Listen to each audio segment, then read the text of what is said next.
കാര്യങ്ങളൊക്കെ വളരെയധികം കൂടുതലായിട്ടാണ് കണ്ടുവരുന്നത് അല്ലേ.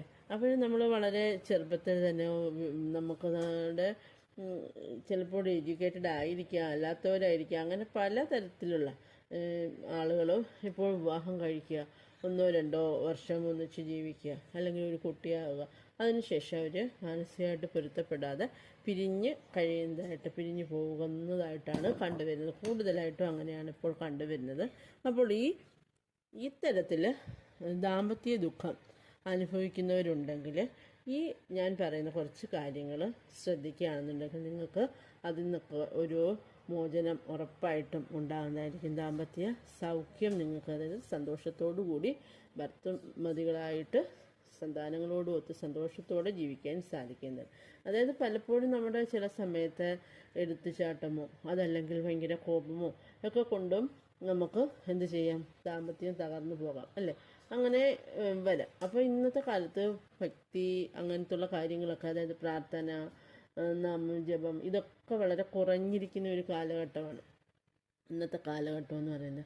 അപ്പോൾ നമ്മൾ കുഞ്ഞിലേ തന്നെ കുട്ടികളെ, നമുക്ക് ജനിക്കുന്ന കുഞ്ഞുങ്ങളെ ആ രീതിയിൽ വളർത്തിക്കൊണ്ടുവരാൻ നോക്കുക. അതായത് വ്യക്തിപരമായിട്ട് പ്രാർത്ഥനയോടുകൂടി, നല്ല അടുക്കും ചിട്ടയോടും കൂടി നല്ല കുഞ്ഞുങ്ങളായിട്ട് അവരെ വളർത്തിക്കൊണ്ടുവരാൻ പേരൻസ് പ്രത്യേകം ശ്രദ്ധിക്കുക.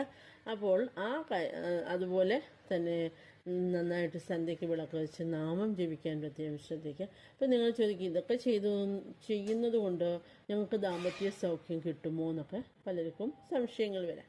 ഇല്ല, അതല്ല ഞാൻ ഉദ്ദേശിച്ച് വന്നത്.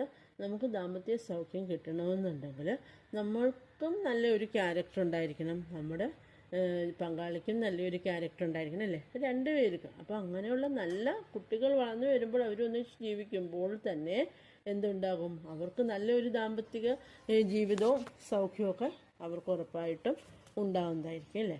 അപ്പോൾ അതുകൊണ്ടാണ് അങ്ങനെ പറഞ്ഞത്. നമ്മുടെ ബേസിക് എന്ന് പറയുന്നത് നമ്മുടെ കുടുംബമാണ്. നമ്മുടെ കുടുംബത്തിൽ നിന്നാണ് നമ്മളിതെല്ലാം നമ്മൾ ക്യാച്ച് ചെയ്യേണ്ടതെന്ന് പറയുന്നത് അല്ലേ. അപ്പോൾ നമ്മുടെ കുടുംബത്തിൽ നിന്ന് തന്നെ നമ്മളിതെല്ലാം പഠിക്കണം.